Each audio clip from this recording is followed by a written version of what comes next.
4 number থেকেও কিন্তু কার বা হাইস ড্রয়িং করা যায়। চলুন তাহলে ভিডিওটি দেখে আমরা শিখে নিই। এভাবে নিচের অংশে সোজা একটি দাগ দিতে হবে। দাগটা দেওয়ার পর এভাবে একটি বৃত্ত আঁকতে হবে। বৃত্তটা যেন সুন্দর হয়। এর মাঝে আরও একটি বৃত্ত আঁকলাম। এবার এখানে একটি বৃত্ত,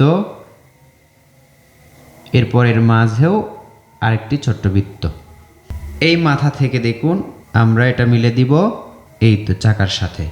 আবার কি করব, এই দাগটা এত দূর পর্যন্ত নিয়ে আসব এবং সোজা দেখুন এটার সাথে মিলে দিলাম।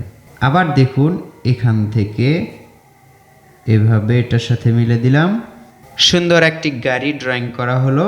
এবার এখানে একটু দাগ, এখানে এর মাঝে আমরা জানালা আঁকবো, এখানেও একটা। এভাবে ছোট্ট সোনামণিদেরকে শেখাবেন, তারা শিখতে পারবে এবং ছবি আঁকার প্রতি অনেকটা আগ্রহী ভাব দেখাবে।